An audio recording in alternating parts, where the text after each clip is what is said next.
Hey there guys, what's going on? Welcome back to Voice of the Valleys yet again with your host, friendly neighborhood far-right thug, enemy of the state, if he was famous enough, Mr. George Cresswell. Hope we are all doing well. Hope we're all having a fantastic morning, afternoon, evening, night, wherever we are. Recording this for the second time, so it's currently Wednesday the 16th of July, 2025, time of recording. And yeah, a lot of things went wrong with the first recording. We had a helicopter from the electricity guys go over, and it was very loud because they were only about 50 feet above the houses, checking the pylons and stuff. So a lot of things went wrong. First draft or first recording of this episode wasn't very good. Let's just say that. And kind of a bit overcrowded. So there's a good couple of things I want to go over today regarding the newest national security threat that is going to be hitting the UK imminently, and is hitting the UK right now. Classic case of the political class catching cold and the working classes, the underclasses, getting bubonic plague. But recently, as you might be interested to know, I had a really good conversation, sit down with Miss Kimberley Isherwood of Public Child Protection Wales, talk about what's going on inside Welsh schools and the sexualization of children that, believe me, is going on. And this is a conversation you really will want to take heed of if you are a parent. Especially, it's good to be aware of these things going into the summer holidays so that you can actually start doing some, sadly, again, over the 6 weeks or whatever, some homework of things that are going to be coming in potentially to your child's educational lessons as part of this RSE health and well-being sessions, because they're all based in the UN or UNESCO, World Health Organization, Global Sex Education Guidelines, which are extremely predatory. And we discussed all that. Conversations coming out this Friday at 6 p.m. Here's the trailer for that, ladies and gentlemen. Just make sure it's all working a moment. Just make sure it's all working. Enjoy. Public Child Protection Wales does exactly what it says on the tin. We are the public protecting the children in Wales. Back in 2013, I saw an article online claiming that Spain were teaching 4-year-olds about masturbation. I found documents from the World Health Organization that wanted children masturbating. January 2020, the headline was sex education from age 3 with no parental opt-out. My stomach just dropped. Alfred Kinsey claimed to have studied the male population of America for homosexuality. He did not research the population of America. It was pedophiles and rapists. The youngest child is 2 months old. So that is the actual guidance, the World Health Organization guidance that was used, and this is a quote, in decision-making, human rights, bodily rights, children's rights, and guess what? Not parental rights. Sexual and reproductive rights. For children. Our children are born with sexual and reproductive rights. Now, we did add this to our petition in the Welsh Government. The Welsh Government actually removed it from the petition and they replaced it with a pro-abortion website. Actually stood up in a conference and lied. She used a child who had taken her own life. She used this child's name to support this stuff and said, we need this education because this young girl took her own life because of her sexuality. A young girl took her own life because she was sexually assaulted in school. We need to look out for these behaviours. It is a non-verbal disclosure. That piece of lesson content has now become something that we call a barrier to disclosure. We're all in the same storm, we're just in different boats. If you're brave and stand up, they're not going to take you out.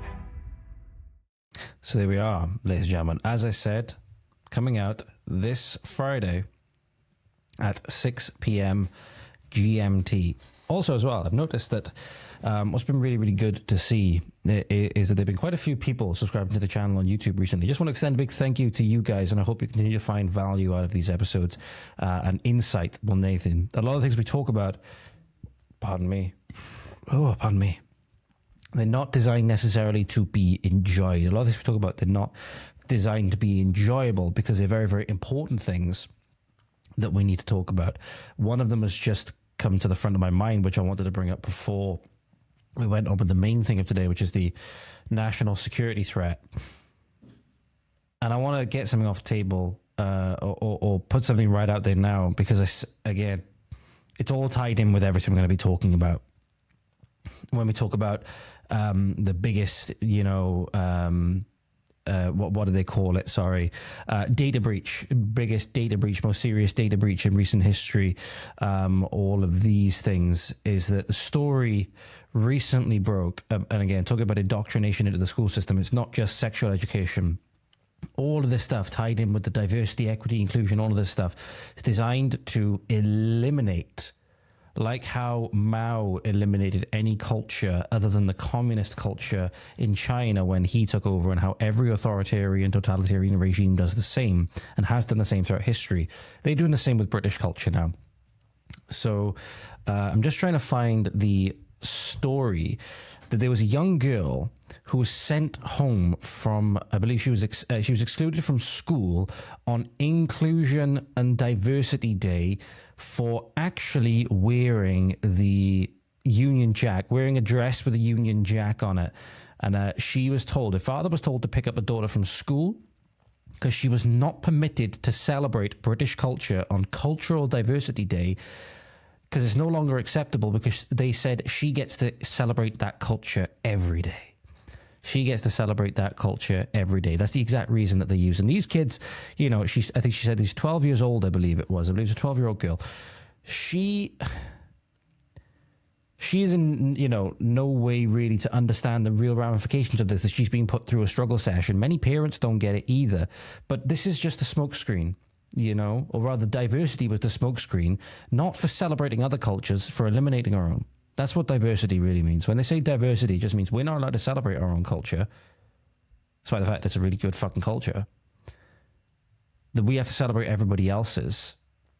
We have to celebrate the colonizer's culture. That's what we have to do. That's what diversity means. So I believe this is something that the young girl wrote. For Cultural Diversity Day at Bilton School, which Bilton School, the motto for it is be the best you can be, and they're built on being nice to everybody, right? Nice to everybody except those who want to celebrate British culture. I believe there's a video of her explaining this as well, which I'll see if I can find in a moment. I said, today I want to talk about my culture, British culture, and why it's important to me. In Britain, we have lots of traditions, including drinking tea, our love for talking about the weather, and we have the royal family. I'm not sure too much about that last one anymore. The Grand Mufti of Westminster Cathedral. We have an amazing history like kings and queens, castles, and writers like Shakespeare. 100% true. It's also modern, diverse, and always changing, with music, fashion, and food from all around the world blending into daily life. And let's not forget fish and chips. It's also the way that we speak, our humor, our values of fairness and politeness, and the mix of old traditions and new ideas. Sometimes at school, we only hear about other cultures, which is great because learning about different countries is interesting and important. More so important than interesting in a lot of cases, where you realize that a lot of cultures from countries around the world don't line up with our own. You look at a lot of the cultures we being told we have to celebrate now, they are nothing like our own. They are diametrically opposite to our own in many instances. We should not be celebrating them, and we should not even be tolerating them. But I can feel like being British does not count as a culture just because it's the majority. I think culture should be for everyone, not just for people from other countries or backgrounds. Being British is still a culture, and it matters too. It's part of who I am. So let's celebrate all cultures, whether they come from far away or from right here at home. Again, so the kid is writing about this in a very, the way you would expect a child to, because they, may not be familiar with all cultures. We shouldn't celebrate all cultures. No, we should not celebrate all cultures, because there are cultures, as I said, that are diametrically opposite to our own. There are evil cultures, like satanic cultures and things like that. So they should not be celebrated. Okay, there are cultures that should not be celebrated. But the kid clearly not doing anything to incite hatred or anything like that, just wanting to show that she appreciated and valued her own culture, which she's perfectly entitled to do, especially in her own country, her own homeland, and she was sent home and excluded for it. So this is what the young girl had to say, and I'll let her explain what happened now. It says in the caption, the 12-year-old girl who was sent home from school because she chose to celebrate British culture on Diversity Day. So here you go, ladies and gentlemen. For Culture Day, I decided to wear my Union Jack dress to represent the music and the nationality. where I come from. It made me feel proud, it made me feel confident. All my friends were saying, oh my god, what a great dress. I walked in and my teacher was like, oh, is that like ginger spice? I was like, yeah. It felt normal, I felt proud, yeah. The first teacher I saw, she straight away just took me to go get changed. She didn't want to hear about my dress or see it. She just straight away wanted to get changed and not be in it. Another You can see the disappointment in her face as well. Said, you can't be in that, it's your nationality and not your culture. And some other girl who's wearing her family tradition, like rugby top, got told for Culture Day I decided to wear my... So the video cuts off there, because there actually was as well, ladies and gentlemen, I believe there was another person, I'm not sure whether it was a male or female student, that was wearing either a shirt or dress, whatever it was, another clothing item with the Welsh flag on it. They were told they couldn't wear that either. They were told they had to remove it. So yeah, really, really awful stuff. And somebody commenting in the comments now saying British culture is Palestine colours. And really does appear that way. You know, you have people going in there with the cultural dress of wherever they're from, if they're from elsewhere in the world, especially if they're from there for like Middle Eastern or Southern Asian, these kinds of areas where Islam may be dominant. And, you know, if people come in wearing Islamic dress, they'll be celebrated, you know, all of this stuff. But if you want to wear something that, you know, celebrates the culture that you actually come from as a British person, you're told you can't do that because you're an evil oppressor. You get to celebrate all of this every day. I'm sorry, they get to celebrate all of it every day in their homeland back home as well. Doesn't mean we don't have to celebrate it if we don't want it. And we set the terms here. The British people set the terms in Britain, or at least that's the way that it should be. You know, the British nation under God. But anyway, that's just a really epitomizes the kind of things that your kids are going to be put through. They're being put through the child's sexual education struggle sessions. They're being put through struggle sessions with regard to their culture, to have any sense of national pride beaten out of them. Any sense of national pride beaten out of them. And you have to reinforce it. You have to reinforce it. Especially because things in this country are about to get a hell of a lot worse by the sounds of it. So we have what can only be described as a national security emergency on our hands at the moment. So we have, revealed by the Telegraph in this report from yesterday, 24,000 Afghans offered asylum in the UK after data breach. Now, headline's a little bit misleading because it's 24,000 Afghan soldiers. 24,000 Afghan soldiers are being offered asylum in the UK, along with their dependents and family members. That brings the total, from some estimates, to about 100 to 150,000 people that could be coming here over the next 5 years. If you think that's not going to have a massive effect, make no mistake, it will. A super injunction lifted on leak that ministers feared would push costs of resettling quote-unquote refugees to £7 billion. So Britain has been secretly offering asylum to nearly 24,000 Afghan soldiers and their families caught up in the most serious data breach in history. And this was held from the British public for nearly 2 years, by the way. The leak led the government to earmark £7 billion to relocate Afghan refugees, public money, mind you, again, over to the UK for the past over 5 years, piling pressure on the Chancellor's already stretched budget. I wonder if this will produce any more tears in Parliament. So you may be wondering what happened, ladies and gentlemen. So what actually happened then that resulted in a taxpayer could be facing £1 billion compensation bill for Afghan leak victims on top of all these other costs? So there's a law firm in the UK hoping to claim 50k for at least 1,000 Afghans affected by this incredibly serious quote-unquote data breach. So what was this data breach? A vast data breach. Oh, sorry, I might have got the first part slightly wrong. So involving the details of 18,800 soldiers, along with about 6,000 of their family members, was revealed on Tuesday after a super injunction was lifted by the High Court. It can now be, so here it is. Here's what was hidden from the public. In February 2022, a Royal Marine emailed a group of Afghans and accidentally included a spreadsheet containing the identities of nearly 25,000 Afghans who were soldiers who had worked with the British Army as well as their family members who were applying for asylum. The leak came to light in 2023 when an anonymous Facebook user posted extracts of the data on a social media site.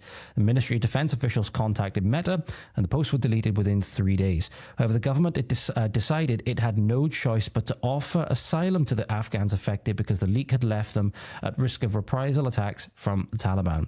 Now, as far as I'm aware, the Taliban actually knew about this anyway. Taliban actually knew about it anyway, and already had like hit lists or death lists and stuff like that. But this is what has now been revealed, that because of an email snafu from a Royal Marine, where he emailed a spreadsheet containing the identities of these 25,000 Afghans, we now have to foot the bill for it, and we now have to not only offer them asylum, apparently, when we're already stretched thin enough as it is, when we've already been ruined enough as a country as it is, but also to all of their dependents, which could total about 100 to 150,000 by some estimates. This is nothing short of treason. This is nothing short of treason, and this is the case. They won't be housed in Westminster. They won't be housed in any of the gated communities where your politicians live. No, they'll be housed in yours. They'll be housed in yours, because of course they will. Politicians will be perfectly safe from this. Okay, they might get a cold. They might have to occasionally go out into the community and see these people and be like, oh, okay. It won't be, them getting attacked necessarily for the most part. It won't be them at severe risk on a day-to-day basis of being raped and all of these things, because they'll be made perfectly safe. They have all their security. They have everything paid for by the taxpayer. No, it'll be people, just regular people who don't have the means to necessarily defend themselves. We're already struggling enough as it is, that will be put more under pressure from this, because what's going to be the more solution? Oh, we need to tax more. Of course it is. So despite the huge cost of the taxpayer, the breach was kept secret from the public for 683 days by two successive governments after the first use of a super injunction by ministers. In that time, thousands of Afghans have been flown into Britain and housed in hotels and other accommodation across the country.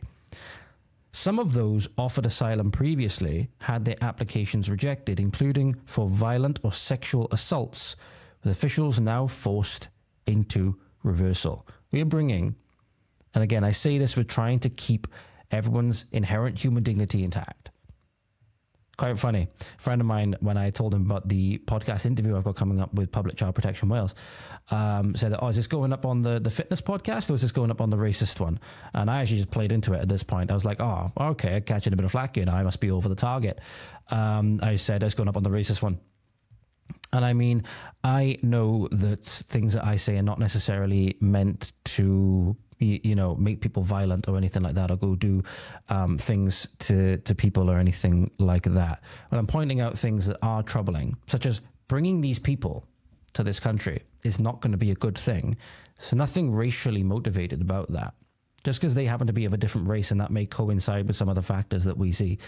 That doesn't, make me racist or anything like that. And I do my best to try and keep people's inherent human dignity intact when I talk about these things. It is difficult because people from these cultures that are not compatible with ours, they do horrific, evil things. You need to look at the rape of Britain. You need to look at the rape of Britain, for example, by predominantly Pakistani Muslims to understand that these people should not be in our societies. You say it's perfectly okay to get them out of our societies, and we would be a lot better off for it. And that's something that we should do. We have a moral imperative to keep our daughters and women safe. So again, you can say all that with also saying that, people have inherent dignity, and that men and women, humans made in the image of God and all that stuff, right? At the end of the day, it was their choice to follow and do these evil things under this evil ideology from this demon, right? From this demon. And that's up to them. That's up to them. Whether they feel that they're worshipping the true God or whatever, then they wouldn't be praying the Shahada. They wouldn't be praying the Shahada if they thought that. So anyway, that's a conversation for another time. But these people that we're bringing in now, not good people. Not good people, and they're bringing a culture and cultural norms with them that is diametrically opposed and hostile to our own, and ideologies that are hostile to our own, that are going to try and take over what we have and hold the whip over us. They will, if they get the chance. Make no mistake about it. They're already doing it in areas now where they have large enough number. Okay, that's why in many areas like Telford, Oldham, all of these places that these horrific rapes and trafficking, gang rapes at the hands of Muslims are allowed to happen with impunity because they had a large enough number and the police were scared of them. In many instances, they were on board with it anyway.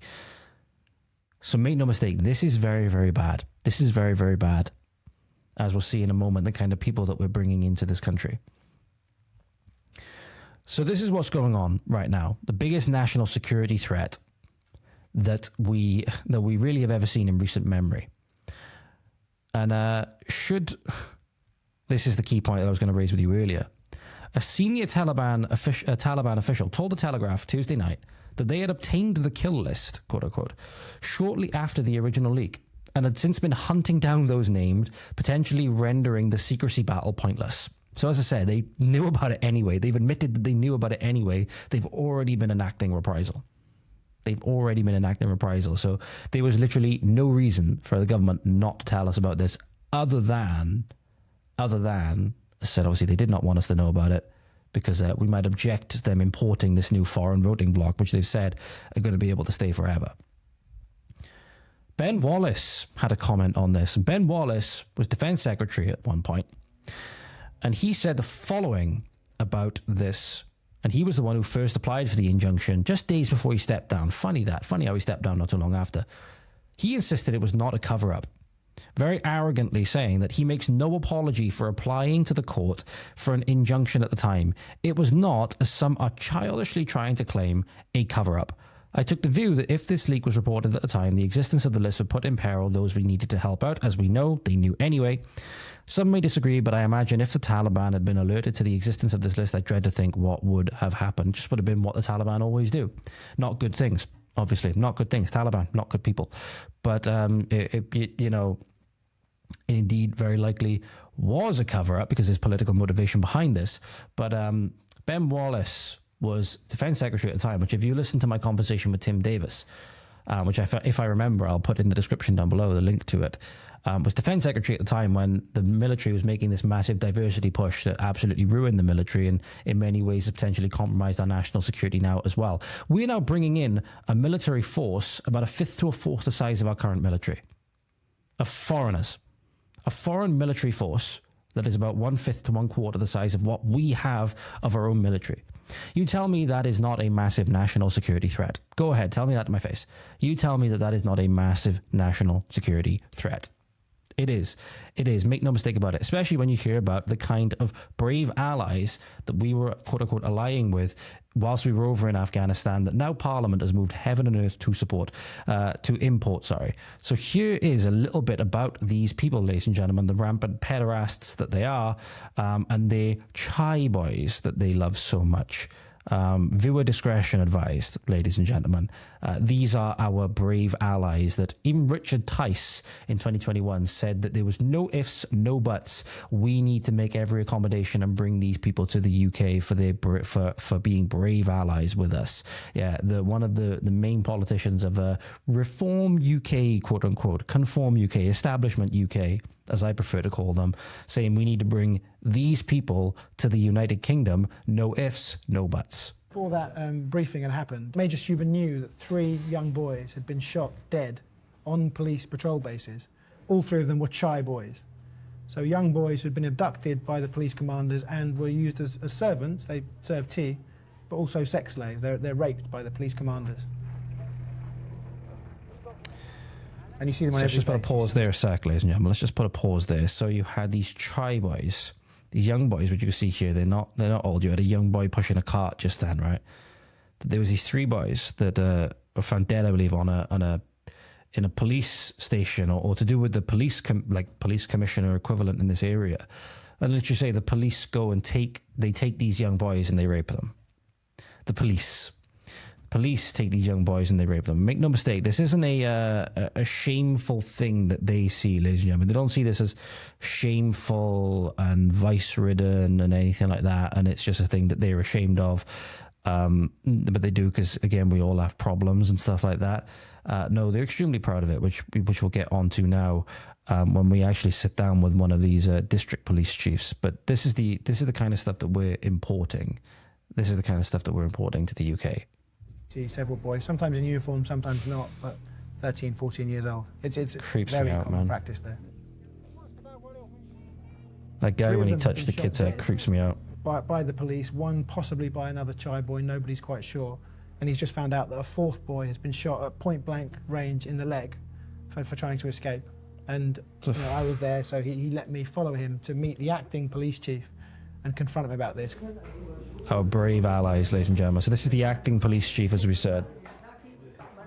Just viewer discretion advised. His name is Katab Khan. Yesterday, we had unfortunate news come in. A young boy, about 13, maybe 14 years of age, was shot. Now, there's a couple of things on there that 13 to 14 years of age and shot. We've had all the PB commanders in this very room about having young boys and civilians on PBs. So I'm gonna pause it here a minute. The subtitle says, "Tell him I've mentioned this 20 times." Tell him I've mentioned this 20 times is what it says, ladies and gentlemen. Just be prepared for what comes next. I don't believe the interpreter actually says it before the video cuts off. I will read it for you, but yeah, just again, viewer discretion advised. Yeah, I have mentioned it more than 20 times. I know. Why was there a boy on that PB? What did that commander say to you?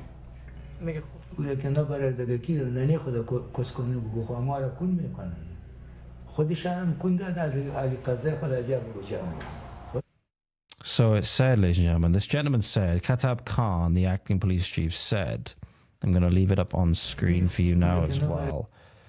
If they don't fuck the asses of those boys, what should they fuck? The pussies of their grandmothers? Of their own grandmothers? Their asses were used before, and now they want to get what they are owed. These are our brave allies, quote unquote, that we need to now bring to the UK en masse. I don't want these people in my country. I can't say that I would have much sympathy if the Taliban were to catch up with them, to be completely honest. I don't like any of these people. I don't like the Taliban. I don't like these people. You know? If whatever ideology is spawning this, and I suppose the only ideology you could really say, it goes back to, a complete rejection in many ways of, I know this in many ways is being done in the name of God, but this is, I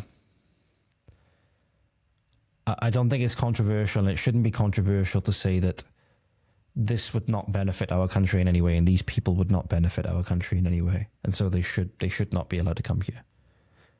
And that many people from this area that have done these things, have either done these things, or from this area who have then carried out similar things against our young girls, for example, should either be killed or removed. Should either be killed, death penalty or removed. I don't think that's controversial to say. It shouldn't be controversial to say. These are our quote-unquote brave allies that, as I said, during this recording, or just before I started recording this, I was made aware that Richard Tice, one of the big shots of quote-unquote ReformUK, made a post in 2021 saying, no ifs, no, in fact, I'll read it for you now. If it's still up on my phone, I'll read it for you now. He posted it. Here it is. At 5 to 12 in the, 11:54 a.m., he posted on August 12th, 2021, he posted, "We must protect those brave Afghans who helped us and their families by settling them in the UK. Simple. No ifs, no buts." That was ReformUK, quote unquote. Think about it. Would you be happy with these people you've just seen and these people you're about to see now? Would you be happy with your communities being filled up now with these people to the tunes of potentially 150,000? I wouldn't. Alaikum salam, bratishka. Salam alaikum, bratruka. Migrant. Специально на такси, брат. Allahu Akbar. Oh, how enriching. How enriching. So you have, ladies and gentlemen, if you're looking on the screen now, guy here with what appears to be some kind of Mac 10 submachine gun tattoo on his face. You can see it there on his face. And then look at this guy in the background. Look at this lovely cultural enricher, probably like a doctor or brain surgeon in the background here. Lovely little, what was this gesture again? Assuming that means peace. You know, I'm assuming that's a bit like us when we do this, right? No, for those of you who are watching, not listening, ladies and gentlemen, you have one gentleman on his cheek has what appears to be some kind of submachine gun. Looks like a MAC-10, if my Call of Duty knowledge is serving me correctly. Haven't played Call of Duty in a long time, but remember, it looks kind of similar to one of the guns. I believe it was in Black Ops 1. So again, you have like a MAC-10 tattoo on his cheek, and the other guy is making the gesture of slitting his throat. These are the kind of people, our brave allies that we need to bring to the UK, ladies and gentlemen. These are the kind of cultural enrichers that we need, according to the British government. And make no mistake, the British government, and especially the traitors at Plaid Cymru, it was quite funny. The leader of Plaid Cymru has blocked me because I called him a liar, because it's exactly what he is. I just told the truth. That's he bought to the truth, by the way. He's bought to tell the truth every single time when we can. So truth will always win in the end. It's just a matter of time. And yeah, because lies can really do some damage. Lies can do a lot of real damage. But Plaid slammed even Starmer's failure to deliver better accommodation for asylum seekers. Plaid Cymru member, I'll give you 5 seconds to guess who it might be. If you guessed Sinead Williams, well, you're completely correct. Attacked Keir Starmer for failing to address the real issues facing refugees and asylum seekers. None of them will face the real issues affecting the Welsh people that are being directly made worse by immigration, especially illegal immigration. But these are what these people care about, because this is the voting bloc they care about appeasing. Make no mistake, Plaid, Labour, all of them, Conservative, Tories, they don't care about you. None of them care about you as the native Welsh or the native English or the native Scottish person, the native Irish person. Obviously, Ireland have their own government with their own treacherous parties like Sinn Féin and stuff like that. This is Sinead Williams of Plaid Cymru slamming even Keir Starmer. Keir Starmer, who has the worst immigration record out of any recent Prime Minister, for not providing enough for asylum seekers. Meanwhile, you've got people on the streets, veterans on the streets, you've got our homeless on the streets, and you've got these legal invaders, these legal aliens living it up in 4-star hotels, which you'll see in a moment as well. People like Sinead cannot be held in high enough contempt, ladies and gentlemen. Keir Starmer hasn't outlined how he will address the real issues facing refugees and asylum seekers, such as the need for better accommodation, better accessibility of legal advice, and how the human rights of people will be respected as part of any returns agreement with the EU. And there we go. That was the ultimate thing there. And that's why as well, I want to make clear when I say, it was Sean had put it perfectly clear there about rejoining the EU, because these people, and the same thing gets me with quote unquote Reform UK, where I see these two particularly insidious, Plaid Cymru and Reform UK. Reform UK are a containment vehicle, at least the Westminster Reform UK. I don't know what Reform UK is going to be doing, Reform Wales is going to be doing. I don't know. Maybe they'll be slightly different. I can't imagine they will. But Reform UK and Plaid Cymru are very similar in that they think you're stupid, and they are trying to masquerade as something that they're not. So Reform UK are trying to masquerade as an alternative to the current system that we have, current establishment that we have, when they are nothing but a containment vehicle and a continuation of the status quo. So again, a wolf in sheep's clothing. And in this instance, I suppose you could argue a sheep in wolf's clothing even, but the sheep is actually very, very dangerous in this scenario. So it's again, more like a wolf in sheep's clothing. And you have a Plaid Cymru, for example, that are what I call globalists in nationalists' clothing, except they don't dress it up very well. They don't dress it up very well because they can't help but harp on about the fucking EU and stuff like that at any given opportunity. And that is not something that a true nationalist would want, because nationalists don't want to surrender sovereignty to any other foreign body. And that's what the EU does. And anybody that's taken into the EU, they are then governed and subject to the laws of the EU, which they don't get to set. They don't get to set. They may get a vote on, but they don't get to set.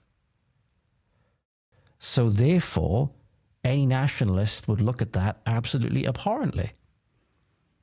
But yet, that's exactly what Plaid wants to do. So that's why, I don't call them nationalists, I call them separatists, because what they want to do is they want to take us further away from our sister nations in the UK, take us further away from Westminster, England, take us further away from Scotland, isolate us from our sister nations, and our sister peoples, right, who are very ethnically close to us.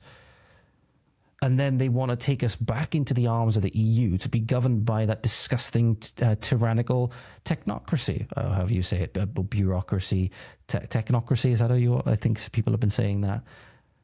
They're not nationalist, but they're trying to masquerade as such. They don't want an independent Wales. They want a Wales subject to the EU, because then they get all of the lovely migration stuff from the EU as well. And later on, then the democratic vote in Wales will mean nothing. It basically means nothing as it is. And I don't want to say that to make you feel politically apathetic either. Next election, if we want real change, we need to make it too big to rig. We need to take a leaf out of America's book with the last election. Even if Trump on some of the issues, as we'll get onto in a moment, has been really disappointing and in fact very arrogant and pissing in the face of his voters and the victims of Jeffrey Epstein and people like that. But eventually there's going to be enough people here where we can be outvoted. I mentioned before that I think it was Shauna that mentioned that about the 1.5 million refugees from Gaza that Wales should take in. I'd be like, that would be a third more of our population that we're taking, about half more of our population that we're taking in. We cannot support that, and that would have drastic consequences for any kind of democratic vote, because you need to put certain amounts of those in every single constituency, give them the right to vote. The vote of the Welshman means nothing. The vote of the Welsh woman means nothing. They will be outvoted on sectarian basis, and it will be the government that put them there that the invaders vote for, and then you're in a permanent one-party system, and the Welsh man and woman will be serfs. Make no mistake about it. Your government hates you. Ladies and gentlemen, your government hates you. They see you as an obstacle to their end, perpetual power, and more wealth. That's what they see you as. You need to understand as much and understand that the war started a long fucking time ago. And that it might not be actual civil war, civil conflict with guns and such at the moment. But the war on our freedoms and our sovereignty started a hell of a long time ago. So you need to start getting into that mindset first. A lot of you are just, I talk to a lot of people, they don't understand. They just, again, for lack of a better term, asleep. They don't understand the danger that we're in. They just naturally fall into the labels of calling you racist and xenophobic and all of these things. Doesn't really matter. Doesn't really matter what they say. Again, it'll be you, the person that saw this all along, that will probably be after laying down their lives for them, and they probably won't even be grateful for it afterwards. But yeah. We need to start thinking that, however, though, that the conflict, the war, has long started. And we need to be prepared for things to go downhill very, very quickly. Mention Ben Wallace, what he had to say about all of this, that childish notions of cover-up, the people saying this, they're childish and all of these things, speaking very arrogantly. This is what Ben Wallace had to say about the Normandy invasion in World War II. 76 years ago, British, Commonwealth, French and US soldiers landed on the beaches of Normandy. Thousands died. They did so to end fascism, and they did so that black lives would matter. Perhaps those protesters who defaced the cenotaph would like to reflect on that. They might agree with that last part, that they might want to reflect on what they're doing. But the notion that our people, our forebears, our ancestors went and died on a foreign beach fighting the German enemy so that black lives would matter is a complete distortion of history. Especially when you consider the demographic makeup of the country at the time, that ethnic minority was, I think it was less than 1%. So that notion would have had nothing to do with it.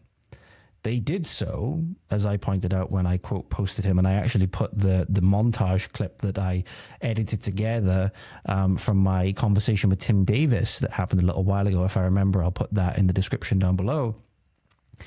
A little refresher for your history, ladies and gentlemen, and nothing to do with Black Lives Matter and the movement and stuff like that. Windrush hadn't happened yet. All of these other things hadn't happened yet. Didn't have tens of thousands of Pakistanis moving in and then hundreds of thousands by the time we hit the 2000s. They did so that we wouldn't all be speaking German and living under a German fascist government. Well, Nazi government. That's why. They did so the future generations would grow up in a free and prosperous nation with their people, with their customs, their culture, their freedom, their religion. That's why. That's why they saw the threat of German imperialism and how it had gotten to France and that it intended to come to Britain, and they realized that this had to be snuffed out. That's why they went over to Normandy.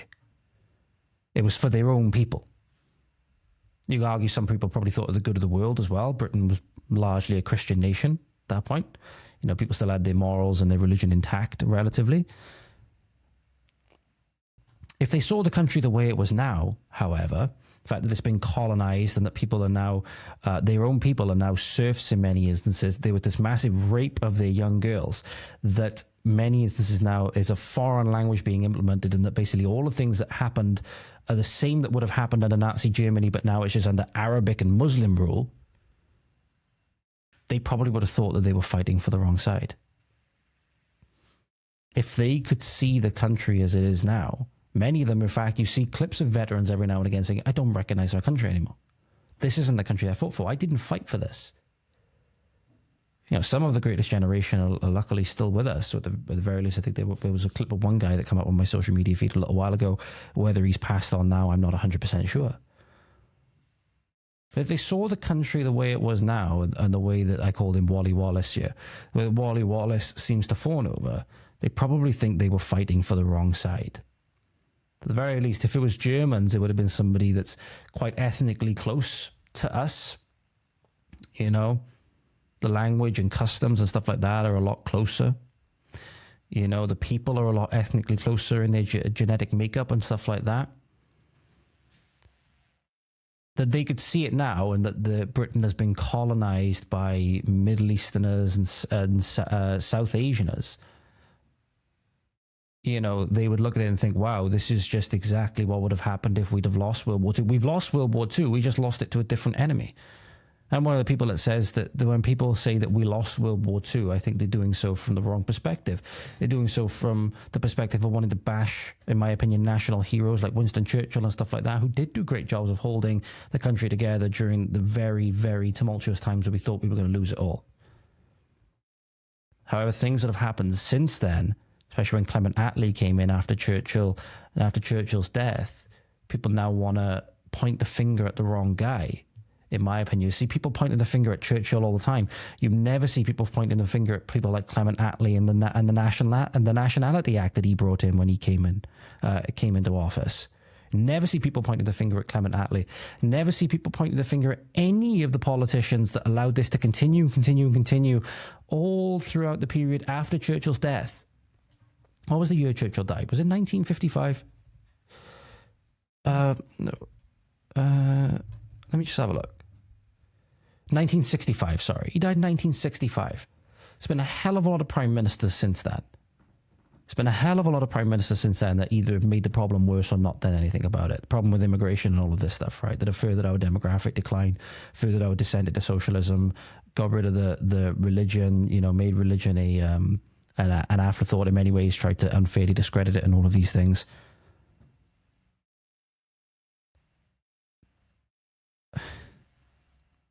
I lost my train of thought for a little bit for the moment. Churchill gives a lot of the blame quite unfairly, in my opinion.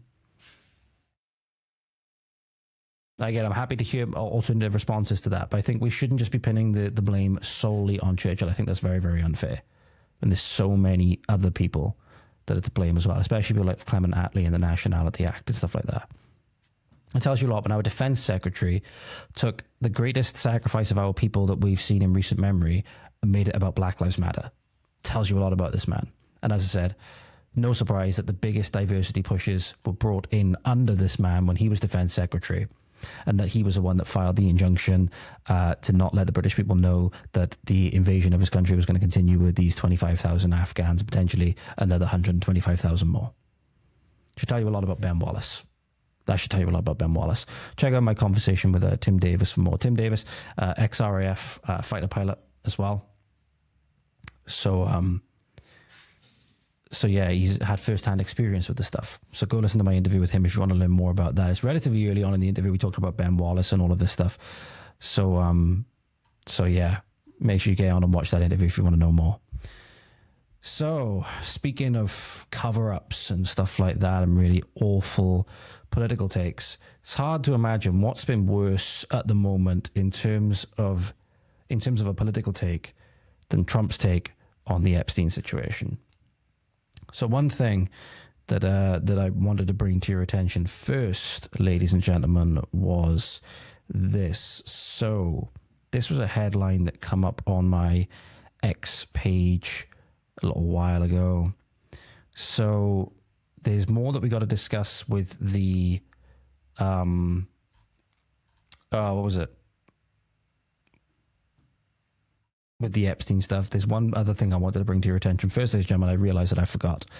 So this was what happened when some brave Englishmen made their way into one of these migrant hotels and managed to get in there before the police turned up.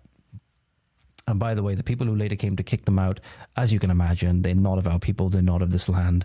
So again, when we say that these are foreigners protecting foreigners, we literally have foreign enclaves, foreign communities that are being protected by foreigners. They basically have their own outposts within our land.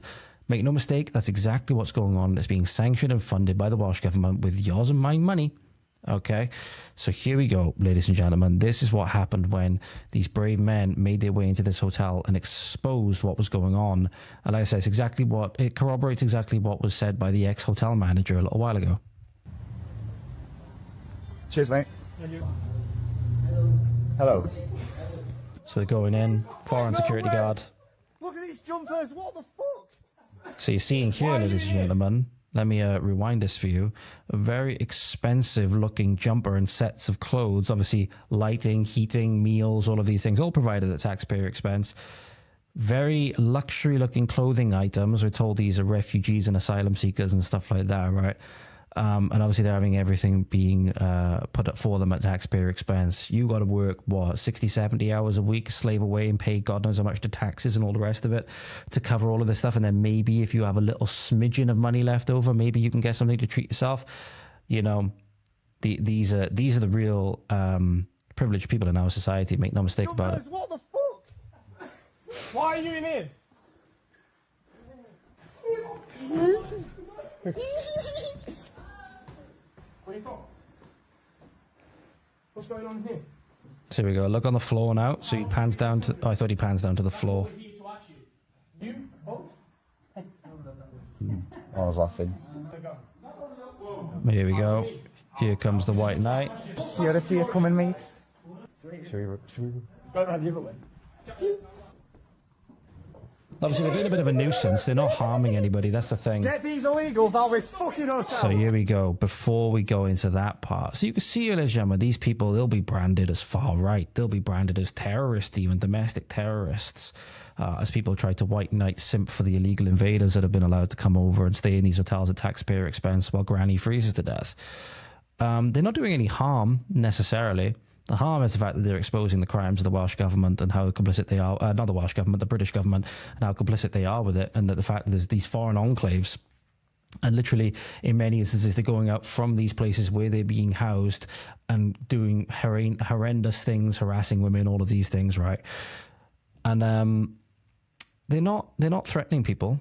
They're not threatening people. They haven't assaulted anybody. They're asking questions, and obviously that's something that's illegal to do nowadays as well. They're asking questions, but these people, obviously, they haven't got malice in their hearts necessarily. They have a lot of care for their homeland and care for their people and concern for their people. And they understand these people pose a massive threat to them and have been posing a massive threat to them ever since they were allowed to come into our waters. They understand that. But here you go, ladies and gentlemen. This is where I said, when you said you have foreigners, again, looking out for the interests of foreigners, and now holding the whip over the natives in this country with regards to this. Look who turns up when they start getting evicted from this place. Look who turns up. They're not British people. Are you going to ring the police on the people who've come here illegally? That person might be British. Well, it is because our tax money is actually paying for it. There you go. So the people in the vests, quite clearly, not British. There you go. So there's the mess on the floor. Shave the hair. There's the mess on the floor. It's apparently body hair that's on the floor. And this is what we're saying here. No surprise, you have lovely British white liberals that are all too keen to destroy their own country and their own people, and then you have the foreigners in the vests as the security.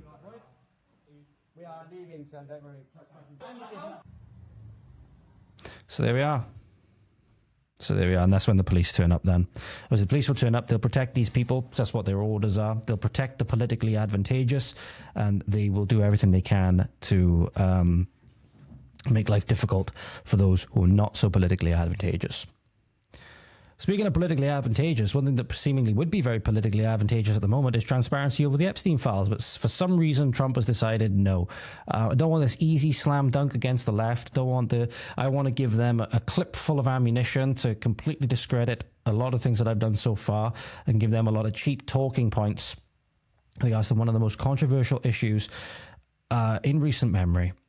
But not only that, not only has he shot himself in the foot with not seemingly following through on it, at least not yet, with the way he's acted around this, with how belligerent and arrogant he's giving fucking bombs, he's giving weapons of mass destruction to his political opponents that will use this to discredit him. So one of the biggest things that was MAGA talking points was that, look, we'll get the truth about Jeffrey Epstein. We'll get the truth about Jeffrey Epstein and the horrific abuse that happened on the island, that Democrats are involved in it.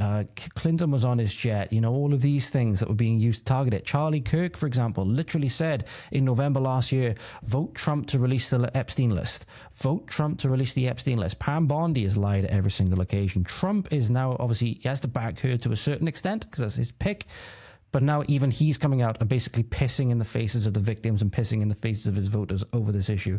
So what you've seen at the moment, you've seen a breakneck turn from Con Inc., as we call them, Conservative Incorporated, if you will. Charlie Kirk, Dinesh D'Souza, all of these prominent conservative commentators, who now, apparently under directive, this is from CNN, so again, take this with a grain of salt, under directive from President Trump, have been personally contacted to urge them to tone down their criticism of the administration's handling of the Jeffrey Epstein case. And the most important case in many people's eyes in recent history, because it involves something that's so near and dear to people: child sexual abuse and exploitation, child rape, but also the case of justice. The fact that because people are rich, because people are powerful, because they have positions in government and all of these things, that they can be free from consequence while telling people and pissing on them and telling them that it's raining, while saying that nobody's above the law. Well, quite clearly, these people are above the law. That's quite clear to see now. So President Trump has allegedly personally contacted prominent conservative influencers, and you've seen many people now change tack. Many people who were very hawkish on the Epstein files when it was politically advantageous to do so have now changed tack. Dinesh D'Souza, Charlie Kirk, a lot of them have now seemingly changed tack. Charlie Kirk, in fairness, seems to have said, at least, that he's not going to harp on about the Epstein files when there's no, there's potentially no likelihood of getting anywhere with it, which is obviously an admittance of defeat as it is. So at the very least, he's saying that when in the future, if it does come up or whatever, then we can report on it and things will happen. But again, this is something that Trump deserves to be pilloried on. Absolutely. And a lot of people are now saying that, you're trying to destroy MAGA, destroy Trump, all of these things. Sorry, good people don't protect pedophiles. Good people don't protect pedophiles. And that seems to be what Trump is doing, especially when you have a look at the debacle around the cell footage, which is even more. But this is what Trump, I'm just trying to find some of the things. Oh, there was a video that I wanted to go over, but I can't find it anymore. In 2 secs, ladies and gentlemen. There was a video from the tarmac that he gave to reporters, and here we go. So this is one of the videos. Oh, actually, I don't think this is the right part of the video, actually. I'm just going to check it 2 seconds. So this is not the video I found before, but this is a video that covers everything that I needed to. So this is Trump giving an interview to C-SPAN. I want you to keep an eye on the person to his left. So it's his left, right as you're looking on the screen. Very, very important individual stood to Trump's left. But this is what he had to say. When a reporter asked him about the release of the Epstein files and Epstein himself and all of these things, this is what Trump had to say. Very much so not a good look. Very much so not a good look. Again, hands a lot of needless ammunition to his political opponents, where even the Democrats have now been saying that they'll call on for the release of the Epstein list and all of these things. Again, they won't do it because they could have done it when Biden was in office. So again, needless destroying of trust with your base. Who knows, maybe it's some 500 IQ chess, who knows. But here you go, ladies and gentlemen, this is what Trump had to say when a reporter asked him again about the Epstein files. Not a good look. Urge people to move on, but I'm curious, why do you think your supporters in particular have been so interested in the Epstein story and so upset about how it's been handled? I don't understand it. Why they would be so interested. He's dead for a long time. He was never a big factor in terms of life. I don't understand what the interest or what the fascination is. I really don't. And the credible information's been given. Don't forget, we went through years of the Mueller witch hunt and all of the different things, the Steele dossier, which was all fake. All that information was fake. Put that there before he goes on to saying that the Democrats made it up and all of this stuff. It was made up by Comey and Obama and all the rest of it. Well, that's either then in the case of you were lying before, you're lying now. So the thing is, all of this is, you can only really charitably say it's riddled with lies. That's a sad thing. That's a sad thing. For the most quote-unquote transparent administration in history, this is absolutely riddled with lies. Because either, now they're saying that the Epstein list doesn't exist. Saying the Epstein list doesn't exist, and even worse is saying that it was made up by Democrats and all of these things alongside the Steele dossier and stuff like that. So either you lied before. So your whole campaign with regards to this Epstein issue was built on lies, and Trump said himself about the Epstein list and stuff like that, the Epstein files. He commented on them himself, saying he was going to release it. It was not just Kash Patel saying that they were going to release them on day one. It was not just Pam Bondi saying that, they were on her desk when she got into the Attorney General's position. It's not just Dan Bongino for a while before this, putting fuel on the fire of the conspiracy theory, saying that Epstein didn't kill himself. It's all of these things. Either they were lying before because they knew there was no list from Trump's first administration, maybe, for example, when nothing was done. They knew there was no list, knew that maybe all of it had been destroyed or whatever. They knew that there was no list. And so they were just going to use it as a political talking point, and they were going to lie to their voters, barefaced lie to the face of their voters, thinking that they were going to get some payoff with regards to the Epstein stuff and actually know who were committing these horrible crimes when they knew that they weren't going to say anything and they knew that there was no list to release. So either they lied to get in, which is really bad luck, or potentially, possibly even worse, they're lying now that they know that horrendous sex abuse happened on Little St. James Island. They know that Epstein potentially linked to intelligence. They know that people are incriminated on all sides and all of these things. They know who's incriminated, and they know they have the power to release it. They're just not going to. They're going to flip the bird to their voters. They're going to kick their voters in the face. And they're going to spit in the face of the victims as well by saying, it's not really a big issue. Epstein's not a big issue. 1,000 potential victims of Jeffrey Epstein, of child rape. That's a big issue. That's a big fucking issue. You don't get much bigger issues than that. Maybe the only one you could think of is the systematic rape of Britain. It's the only bigger one you think. Can you imagine that now the next prime minister comes in and says the rape of Britain's not a big issue? I would imagine you'll probably see riots. You'll probably see riots now if that was to happen. These are very big issues. I'm sorry, it speaks a lot to a person's moral compass if they can listen and hear some of the things that happened on Little St. James, or with these court transcripts in the grooming gangs cases, for example, and say that, that's not a big issue. That's not a big issue. Either because Epstein's dead or the perpetrators have moved back to Pakistan or whatever it is. How fucking dare you? That's what I would say if they were to say that about this issue, for example.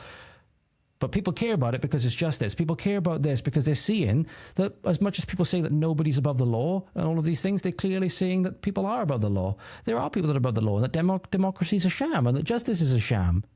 Because provided you're powerful enough and rich enough and have enough influence, you can get off scot-free with the most heinous crimes. Child rape. You can get off scot-free with child rape. And the President of the United States will cover for you. You don't understand why your voters are angry? I refuse to believe that. I refuse to believe that you don't understand why. You're just pretending not to understand why. And it's very disingenuous, Mr. President, and very, very disappointing. Again, Trump's handling of the situation, very, very disappointing. But I mentioned that that person stood next to him, ladies and gentlemen, is very, very important. Trump had more to say on this issue, though, as we'll get into now. Just put it one more on there, that he actually insulted his voters. He actually insulted his voters, calling them, people who are asking about this are very likely bad people. I hope this video captures it. It might not, actually, but we'll just play this video to the end to see if it does. But I don't understand why the Jeffrey Epstein case would be of interest to anybody. It's pretty boring stuff. It's sordid, but it's boring. And I don't understand why it keeps going. I think, well, really only bad people, including fake news, want to keep something like that going. But really bad people. Information, let them give it. Anything that's credible, I would say, let them have it. So the President of the United States, who said he was going to release the names of the Epstein files and release the people that have done this heinous stuff, right? These heinous crimes with children. Now said anybody asking about that is likely bad people. What kind of message does that send? It's going to put the gasoline on the fire of conspiracy theorists. Make no mistake about it. Whether they're right or wrong, this is gasoline on their fire, and it was completely preventable. Completely preventable. Now, I believe this is something to take into account. It's a very, very important individual stood next to him. I'm not going to go down the route of like the Jewish conspiracy theories and stuff like that. But one thing that is important to note is the person next to him. The person next to him, Howard Lutnick, was, as he's smiling here, in fact, I'm going to bring this up on screen, actually. This is a screen grab from the same video. Howard Lutnick, this man here on the right-hand side here, over here. I know the image is partly cut, but this man right here shared a wall, so he was a neighbor with Jeffrey Epstein for 21 years. And as Trump is now dismissing people's concerns over the Epstein files and things like that, he's now in the back smiling and laughing about it. In 1998, Howard Lutnick purchased a townhouse connected to Jeffrey Epstein's townhouse. So why, as again, it's going to feel more conspiracy theories again. Not to mention he is a Jewish billionaire, Trump mega donor, according to this person who posted this, posted this image. Why is he stood behind Trump as he's giving this interview, smiling that he's dismissing the Epstein case and spitting in the faces of the victims? That's very, very concerning. Just as concerning as what happened with the metadata from the clip that was released, the quote-unquote raw footage from the DOJ, the one that Pam Bondi tried to talk her way around unsuccessfully, that it's not just 1 minute that's missing from that video according to the metadata. No, the metadata shows that approximately 2 minutes and 53 seconds are missing from that video, where the two clips were stitched together. And the cut starts right at the missing minute. So what has happened, allegedly, this is per Wired confirming that the DOJ's raw Epstein video was edited in Premiere Pro with 2 minutes and 53 seconds trimmed from one clip starting at the visible 1 minute skip. Some may say that this suggests processing, not necessarily tampering, but it certainly does raise transparency concerns, as one commenter did point out, which I thought summed everything up with this quite well. So they said a federal prison wired with 24/7 surveillance somehow loses exactly 2 minutes and 53 seconds of footage, and those 2 minutes happened to be just during Epstein's death. How convenient is that, right? Metadata confirms that these were either stitched together or processed, or that there's something missing, right? There's something missing. Apparently, this is to be believed now, there's 3 minutes nearly of footage that's missing. At the very least, there's about 1 minute, but there's nearly 3 minutes of footage that's missing. But these are HD digital time-coded auto-backed up cameras. There's no grainy analog tape here. So everything has a footprint, obviously. And apparently this isn't the first time. So this commenter noted that back in 2019, they said that the cameras had malfunctioned during his first attempt. They said that the guards were asleep. They said the logs vanished. And now, obviously, we see that the video was spliced. And it's creating a pattern. And he makes a good point. Let's just keep pretending it's all incompetence. That's quite clearly it's not all incompetence. Something, at least in the eyes of most people, is very sinister is what's going on. It's part of this sinister cover-up, especially when what's even weirder is that the footage that they shared, which they said was footage from outside of Epstein's cell and all of this, right, is apparently not even his actual cell. So as you remember, ladies and gentlemen, it'll be coming up on screen for you now. This is the image that they shared from that video, which I don't know whether they've said is the entrance to the cell block. It's not actually the entrance to his cell. Okay, but this is what they said was the raw footage. This is the angle that the camera was at, saying that this was to do with Epstein, whether it's the entrance to his cell block or whatever. And obviously then the angle slightly changes during the cut. It's a very sloppy cut job, right? But this is what Epstein's cell door allegedly, and this is the image that I'm going to share with you now, looked like, that is covered in police tape, as you can see now. So this is Epstein's cell door, an image that somebody shared. So you can quite clearly see that these things are not the same. These things are not the same. The lighting is different. The color of the door is different. The number on the wall. So that's what I was saying. Again, it might be that it's an entrance to the cell block, not actually the entrance to the cell itself. But this is the entrance to the cell. This is quite clearly not Jeffrey Epstein's cell. The door structure is different. The color of the door is different. There's a number on the side that isn't visible on the actual door. The lighting is different. The walls are different. Everything about this is different to what you see here, which is the door to Jeffrey Epstein's cell, which he was found non-responsive in, covered in police tape. So you can see here, there's a brick white and grey wall with a grey door with a bunch of other like deadbolts and shit like that on it. Looks nothing like the images and videos that we were shown. There was apparently raw data, mind you, raw footage, raw unedited footage. Quite clearly that it wasn't. And again, just whole thing reeks of cover-up, reeks of cover-up. Do you want to know what else reeks of cover-up? The fact that Johnson & Johnson knew that the vaccines were not safe and effective before releasing them to the public anyway. So Joshua Reese, lead regulatory scientist of Johnson & Johnson, was recently caught by undercover journalists admitting that the whole vaccine stuff was not above board. They knew it wasn't safe and effective. They pushed it out anyway with complete disregard for the public. And when he's confronted by James O'Keefe, denies who he is and looks at the camera as if to say, oh yeah, you got me. So here you go, ladies and gentlemen. If you wonder why people are suspecting cover-ups and all of the Epstein stuff and all these other things, it's because things have been covered up time and time again that, contrary to what Kash Patel said, conspiracy theories have been true. Maybe not all of them have been true, but conspiracy theories have been true. And this was another one that people tried to raise concerns about at the time. They were deplatformed, their lives were ruined, and they were right all along. And it wasn't just incompetence, this was malice. Do you have any idea the lack of research that was done on those products? Joe Biden says that it's safe and effective, but like he didn't know. There's no proof. I mean, none of that stuff was safe and effective. People wanted it. We gave it to them.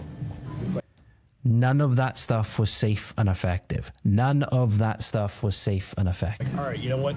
Cancer patient's going to die anyway. I'm sure somebody's going to get sued. He tries to snivel out of it in a minute. He also said somebody's going to get sued eventually. You don't say that if you think that somebody's innocent, you don't say that. Hey, Josh. Are you Josh Rice from Johnson & Johnson? You're going to deny that? Yeah, he denies it. Yes, sir. And you said that And he actually said he's going to deny it. was not safe and effective. You said that. Deep inside Johnson... So there we are. So you can go and watch the clip on James O'Keefe's X page if you want to know the full thing about it. It's about 6.5 minutes long. But there you go. He outright admits that it wasn't safe and effective. It lacked research. People wanted it, so we gave it to them. And people died. People died as a result of that. So next time anybody tells you that the truth doesn't matter or that you have to relegate the truth down to a lower level of importance for whatever reason, you tell them, no, I won't allow lies and I will always say the truth because people die when we lie. People die when we lie, even if it's just a bit of us that dies when we lie. People die when we lie. So we were lied all along about what is now happening with our border, with all of the invasion that's going on in the UK. And it is having a very measurable effect on people. My heart broke when I saw this next video, and this is our last but one thing. We are going to end on a little bit of a more humorous note for this video, okay, for this podcast. So this is a gentleman. If your heart doesn't break when you watch this video, honestly, I don't know what will. You quite clearly hate your country and hate your people if this video does not get to your heart in some way. Man living in Kent describes what it's like to live on the front lines of the illegal immigrant invasion in Britain. And this is really, really sad to see. This is a young man giving a detailed account of how his life is being ruined by this and what's going on, having been living on the front lines of it. So again, this is where you're not taking it from me, for example, where you might live in an area like me where we haven't seen the kind of things that these people see on a daily basis. Doesn't matter. Doesn't really matter. These things need to be exposed because they will affect us at some time or another. But have a listen to this man's testimony now. And if this, as I said, if this doesn't reach your heart in some way, you really need to do a little bit of introspection on yourself. Sorry for swearing, bollocks. I'm telling you, right, living down here is a nightmare. It's a nightmare. Every single evening I can't go to sleep because, all right, air sea rescues out there, again and again and again and again. Fuck off. I am at my wit's end. It's not just me. I could walk down my street and actually speak to all of my neighbours that are pissed off with this.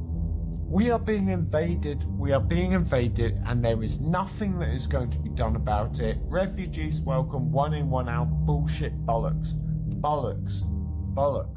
Right now, they're being picked up. They're being picked up. One less doctor's appointment, one less dentist appointment, one less primary school place, one less hotel room, every single fucking day. I am just at my wit's end, guys. I'm at my wit's end. And so you might just think to yourself, hang on a minute, this is just one guy having a rant. No, I'm a guy that's been doing this for 5 fucking years. 5 fucking years. Pissed off, and I don't long term of service. Fucking recognise my country anymore. I hate this government, I hate this country, and I am a proud patriot, but I think we're fucking lost. Yep. It's hard to argue with anything that he said there. It's very easy for us in, liberal bubbles where we might not see the effects of this on a daily basis just yet. These people are living these horrors every single day. These are our people. These are our people that are living this horror every single day. Imagine you can't sleep at night because there's choppers constantly going out to sea to get these people. As he said, this air and sea rescue constantly going out, all of the noise and stuff like that from having this all go on. When you think you should be, people move to the sea, to the coast for serenity, to be close to the sea, right? To be close to the sea and for the vibe that gives, for the calmness, right? Because it's quiet, you don't have the hustle and bustle of the city and the noise and the pollution and all of these things. That's why people move away from these places. So people move to places like mine because it's a lot more rural, a lot quieter. Landscapes are a lot nicer. And it's being ruined. But I mentioned that the guy might have grown up here, might have grown up here all his life. His ancestors likely have grown up in this country thousands of years. And he has to simply just watch idly by and not get angry as his country is given away to foreigners that really have no right to be here? That not everybody just has a right to enter the UK? It is a sovereign country with its native indigenous peoples? And he's completely fucking right. And you can't blame people for being angry. Because at the very least, when we had World War II, for example, our government at least was on our side. Now, in the war for our nation, the war for our people, the war for our future, the government has decided to put its eggs in the opposition's basket. They've decided to be a tool for our enemy. They decided to work against us. And we should remember that when we win. We should remember all of the politicians that said refugees welcome. We need to expand protections and expand facilities for asylum seekers. We should remember them. We should remember them when we're dropping the wood out from under them on the gallows. That's what she would remember. That's when we would, pardon me, remember them. Remember the things they said. Remember the cover-ups of child rape because you didn't want to be called racist and all of these things. Remember how they lectured you on diversity and Islamophobia, xenophobia. How they took away your culture. How they invaded you and raped and pillaged. How you were impoverished and serfed for it. All the while saying that it's for your own good and you didn't even build this country anyway. That you're being tortured and insulted and made a mockery on the international stage. That people look at our nation now and think, fuck, that's how not to run a nation. Can't blame this guy for being angry. You can't blame this guy for being angry. Make no mistake, it will be sorted. One day it will be sorted. Sadly, I don't say sadly because this was actually, for all of its hilariousness, it's quite serious stuff that happened. As I said, we were going to finish today on a little bit of a humorous note. So I don't know if you've seen the unhinged rants that Grok was going on recently, the Grockenführer, if you will, that I've borrowed from Michael Knowles, when Grok was going on these horrifically anti-Semitic, Jew hatred rants, praising Hitler, all of these things. And afterwards, I believe he had to be silenced and reprogrammed, so to speak. Still seems to have a little bit of the flair about him, but anyway. Quite funny. For all of the stuff itself is horrendous. Obviously praising Hitler and saying all the awful things about the Jews, that's kind of horrendous in and of itself. It's very horrendous in and of itself. But it's kind of funny, the absurdity that we've driven the chatbots to, that they'll start praising Hitler, right? It's a funny little thing. Okay? It's not necessarily doing any harm, provided we don't get Skyneted, right? Provided we don't get Skyneted for it. It's not necessarily doing any harm. But the Elmo... the Elmo X account was recently hacked. And fair to say, it went the way of the Grockenführer. So you had the Elmo Epstein account, Elmo X account, saying, as you can tell, I'm a little bit tired today, very sleep deprived. Elmo, the official Elmo account, posted a series of tweets that I'm going to bring up on screen for you now. It is slightly cropped. But, for example, Elmo says, all Jews should die. Fuck Jews. Donald Trump is Netanyahu's puppet because he is in the Epstein files. Jews control the world and need to be exterminated. Release the files at real Donald Trump child fucker and kill all Jews. Not funny stuff in and of itself. But again, you can hear Elmo saying these kinds of things in the character's voice. And again, it's just a thing which you look at and the absurdity of it gives you a little bit of a giggle, right? Thinking that it's not serious. Okay, it's not serious. Obviously, the person behind this likely does harbor some serious issues and stuff like that. But that's not what we're talking about here. The absurdity of it, it's kind of funny. And do you know who else found it funny? It was Mr. Vincent Oshana of Valuetainment, and created a skit. There was a poor Elmo having to face up to his actions and embark on a struggle session and apology tour, So this is where we're going to leave this episode for today. Like I said, I want to leave it a little bit more of a humorous note. So yeah, this is Elmo having to atone for his crimes via his public apology and an apology to of Israel as well, I believe. But this is just a funny little skit, which I wanted you guys to see if you haven't seen it already. Elmo, it's no secret why you're here, okay? Last night on X, you went on a rant targeting Jews, President Trump, and Jeffrey Epstein. Elmo was hacked. So you say so, okay? But Cookie Monster was in here earlier, and he said he was with you when you were posting that stuff on X. Oh, and by the way, the IP address, it's yours. That means nothing. You can't trust that junkie. Listen, but I have to ask, and with all due respect, look at me. Were you drinking last night? Elmo had a glass of Chardonnay. A glass? Okay, fine. It was a bottle. But that's a normal Sunday night for Elmo. And let me guess, you were watching Nick Fuentes and Dan right? Yeah, but nothing, all right? You tweeted, Donald Trump is Netanyahu's puppet because he's in the Epstein files and Jews control the world. Look, Elmo knows puppets. And Bibi has his hand so far up Trump's ass. Whoa, Elmo! No, you're singling Elmo out. Snuffleupagus has been doing cocaine for 20 years. And Big Bird says the N-word on a consistent basis, and you do nothing. Calm down, Elmo. All right, stop. Look, if noticing patterns and connecting the dots makes me anti-Semitic, then ooh-wee, guilty as charged. Elmo, stop. All right, enough already.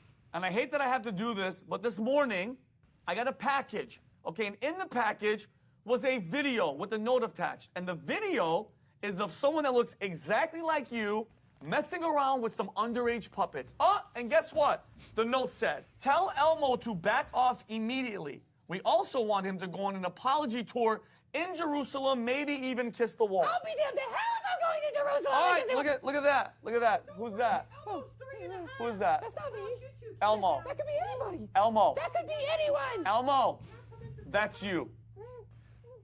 Oy vey. Yeah. Well, I guess you'll be seeing Elmo when he gets back from Jerusalem. Mazel tov. I love Jews. Jews love me. Please don't leak that bit of me. Oh, fantastic. So that's on the Valuetainment channel. Go and yeah. Oh, we're subscribing to. I do like PBD and his content and stuff like that. I thought I'd just leave that on a little bit of a humorous note. So we will keep track of Elmo's apology tour of Israel and Jerusalem, see if he kisses the wall or touches the wall even and stuff like that. So yeah, that is a little bit of a humorous note to end on. So yeah, the actual stuff itself, the subject matter, not funny whatsoever. But it just goes to show that you know, you can make fun of these things, and it's okay. It's okay to do so. You know, the British government wants to criminalize comedy and all stuff like that. But yeah, it's okay to kind of make some jokes about these things. And when Elmo gets hacked and goes on a neo-Nazi, you know, verbal spree, you know, it's kind of, you know, it's okay to make a little bit of fun of that. So yeah, thank you very much for watching, guys. Hope you find it useful or enlightening or whatever. Have a good morning, afternoon, good evening, good night, wherever you are. Diolch yn fawr. Thank you for watching. Hwyl fawr. We'll see you next time. Godspeed. You take care now.